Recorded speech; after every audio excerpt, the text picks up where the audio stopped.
Bonjour. Nous sommes 6 étudiants venus d'Italie, d'Angleterre et de France.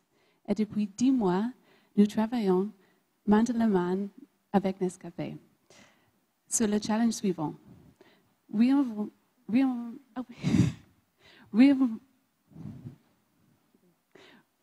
Réinventer l'expérience de la machine à café dans l'entreprise pour le marché français.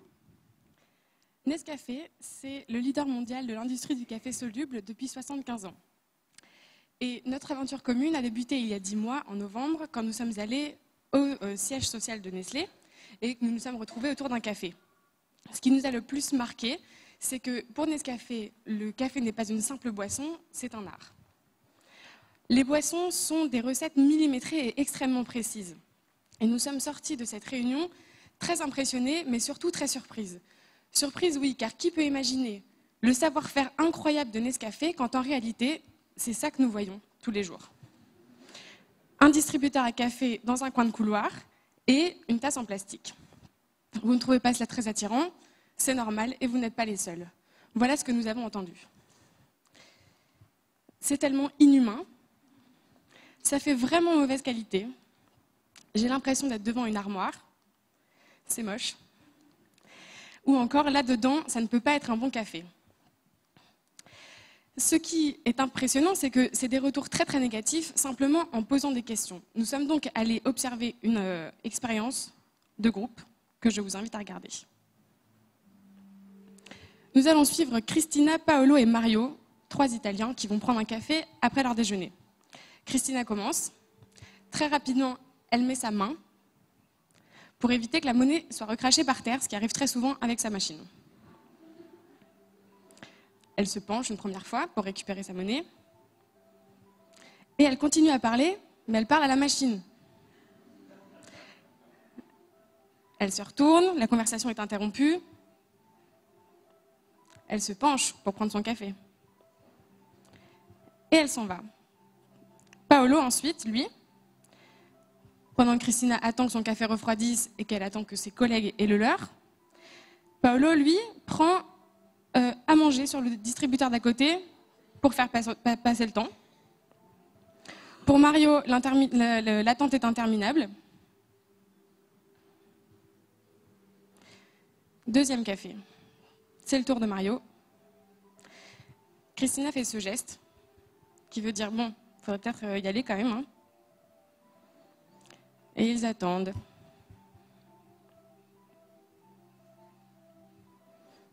La conversation continue d'être interrompue. Toujours, on regarde si le café est prêt. Enfin, ils ont tous les 3 leur café, mais ça a été tellement long qu'ils vont finalement aller le boire à leur bureau. Vous avez trouvé ça long ?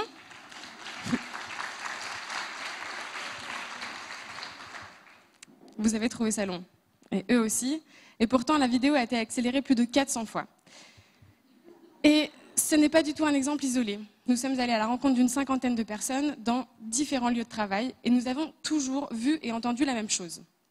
En résumé, la machine n'est pas conviviale. Le temps d'attente est trop long, l'ergonomie est mauvaise, les moyens de paiement sont limités et une fois sur 2, ils ne marchent pas, et il n'y a aucun moyen de personnaliser sa boisson. Ce qui nous amène à notre première découverte, que la mauvaise image du distributeur à café nuit à la perception de la qualité du café. Faisons un pas en arrière et intéressons-nous maintenant à l'espace. Observez bien ces 2 scènes. À gauche, une machine à café dans un hall d'entrée. À droite, une cafétéria. C'est le même jour, la même heure, la même entreprise, et pourtant les 2 atmosphères n'ont rien à voir. Nous sommes allés demander à Claude ce qu'il se passait, et il nous a expliqué, en nous disant « L'espace est super froid et impersonnel, il n'y a aucune chaleur humaine, on ne veut pas aller là-bas, on préfère aller à la cafétéria. » En effet, nos utilisateurs préfèrent aller dans des endroits chaleureux, vivants et accueillants. Ce qui nous amène à notre deuxième découverte, que l'espace autour de la machine est clé pour une bonne expérience. Après la machine et l'espace, intéressons-nous maintenant aux gens qui interagissent autour. Pour Michael, par exemple, c'est un vrai moment d'hospitalité. Il reçoit ses fournisseurs à la machine à café et ils commencent leur discussion là-bas. Pour Christian, c'est un moment de convivialité. Il a beau se lever à 6h30 du matin, le premier café qu'il prend est à son bureau avec ses collègues. Et enfin, pour Hubert, qui est un entrepreneur, il sait qu'au coin café, il trouvera toujours des gens avec qui discuter et commencer des nouveaux projets. Ce qui nous amène à notre troisième et plus grande découverte, c'est que l'important, ce n'est pas le café ni son goût, ce sont les échanges qu'il favorise. De ces 3 constats, nous savions que notre solution avait 3 impératifs. Améliorer la perception de la machine, influencer l'espace et favoriser les échanges. Et avec ces 3 impératifs en tête, nous avons commencé à développer des idées et à explorer de nouvelles directions. Comme par exemple la transparence, pour permettre aux utilisateurs de voir comment est préparée leur boisson et qu'ils aient ainsi plus confiance dans ce qui leur est servi. Des concepts mobiles, pour vous donner la possibilité de créer l'espace café où et quand vous le souhaitez. Et la connectivité, pour faciliter la commande, le paiement et les rencontres. Mais en fait, ceci n'est qu'un échantillon de toutes les idées que nous avons explorées, puisque c'est au total plus d'une 30aine de prototypes que nous avons développés, construits et testés. En effet, nous voulions être sûrs que notre solution soit désirable pour les utilisateurs. Et donc nous avons organisé main et main tests avec divers utilisateurs dans différents endroits.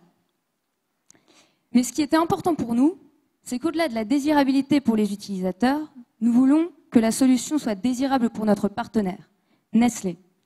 Et ainsi, nous avons organisé des sessions de co-design et des portes ouvertes pour recentrer nos recherches avec eux.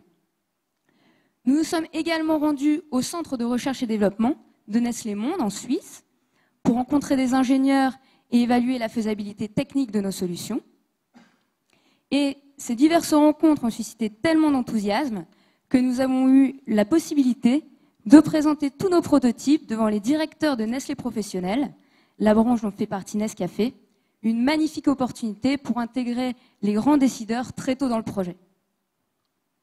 Et ce qui nous a frappé, c'est qu'à la fois du point de vue de Nestlé et du point de vue des utilisateurs, un concept s'est vraiment démarqué, celui de l'aquafontaine. Et je vous invite maintenant à regarder plus en détail pourquoi. Lorsque vous arrivez à cette machine, vous n'avez plus l'impression d'être devant une armoire, mais plutôt autour d'un comptoir convivial qui invite à la rencontre et aux échanges. La machine n'étant pas très haute, vous pouvez, pendant que votre boisson se prépare, continuer à parler et à voir vos collègues.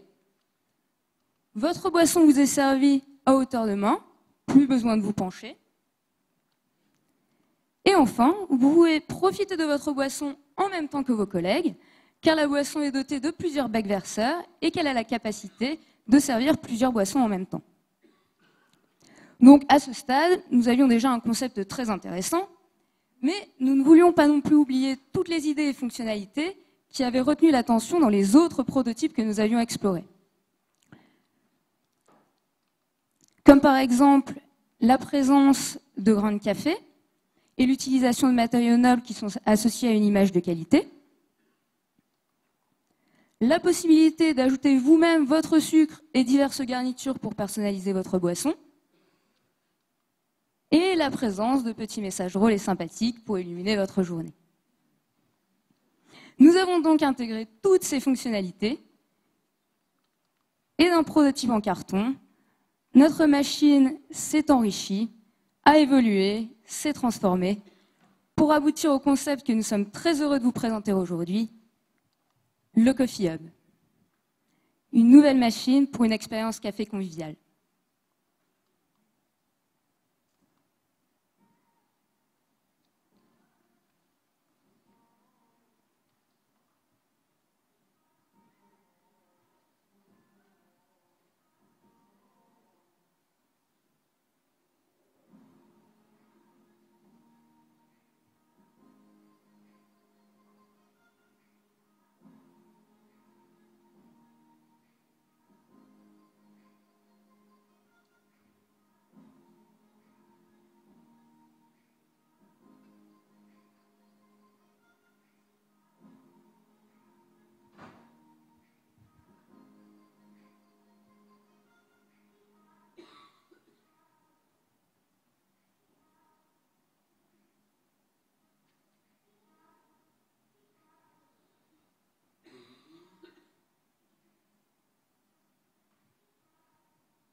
Et pour votre plus grand plaisir, le Coffee Hub n'est pas qu'un concept abstrait, c'est un prototype fonctionnel que nous nous invitons à venir découvrir sur notre stand et que Nescafé est intéressé de faire évoluer vers, nous l'espérons, un produit commercialisable. J'en profite pour remercier toutes les personnes de Nestlé qui nous ont aidés tout au long de cette aventure, et tout particulièrement Isabelle Garrick, à qui je vais passer la parole dans quelques instants.